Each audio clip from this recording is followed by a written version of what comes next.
ये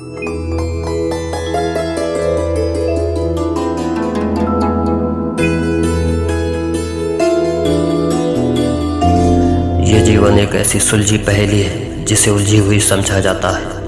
कामना, वासना, सोना, जागना, हंसना, रोना, धोना, खाना, पीना, जीना, मरना, भोगना आदि सब केवल भ्रमात्मक क्रियाएं मात्र हैं जिसका कोई अस्तित्व ही नहीं है।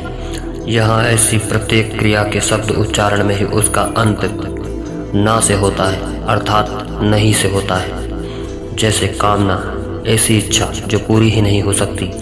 वासना, जो अधिक समय तक टिक न सके। सोना, ऐसा सोना जो कभी भी पूर्ण ना हो और बार बार सोने की आवश्यकता पड़े। जागना, ऐसा जागना जो जागते हुए भी नहीं जाग पाता है, अर्थात मोह निद्रा में सोया हुआ। भोगना, अर्थात ऐसा भोग जिसे अनंत बार भोगा गया हो परंतु बार बार भोगने की नवीन कामना होना ही भोगना है। इस प्रकार इस संसार में जो भी कुछ हमें अपने भौतिक इंद्रियों से अनुभव में आता है वह सब कुछ झूठ और असत्य है, जो कि सत्य प्रतीत होता है कुछ क्षण के लिए, यद्यपि वह वास्तविक रूप से असत्य ही है। विचार कीजिए, जब आपका बचपन का समय था तब आपको वह बचपन बिल्कुल सत्य लगता था।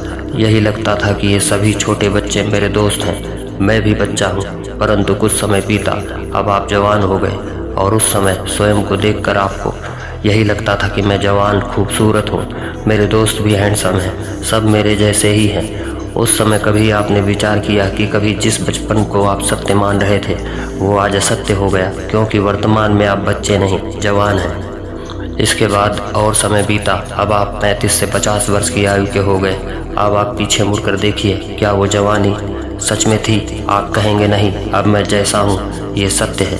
कुछ और समय बीता, आप 65 वर्ष के हो गए और अब आप कहेंगे कि न वो बचपन सत्य न जवानी सत्य, ये बुढ़ापा ही सत्य है जो मुझे वर्तमान में दिख रहा है। अब इस बुढ़ापे के बाद मृत्यु और पुनः किसी नई योनि में जन्म होगा आपका, तो अब ये पहले का पूरा जीवन ही असत्य सिद्ध हुआ। अब वर्तमान में विचार कीजिए कि अभी तक जो आपने जीवन जिया वह सब असत्य ही था। इसी बात से ये पुष्ट होता है कि यह संसार असत्य है। यहाँ एक ही वस्तु सत्य है और वो है परमात्मा, जो आदि से लेके अंत तक एक जैसा ही रहता है, वो कभी परिवर्तन में नहीं आता।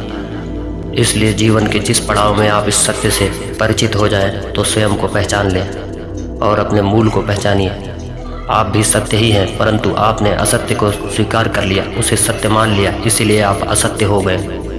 अतः ईश्वर ही सत्य है। सर्वे भवन्तु सुखिनः। शिवोऽहमस्मि द्वितीयो नास्ति।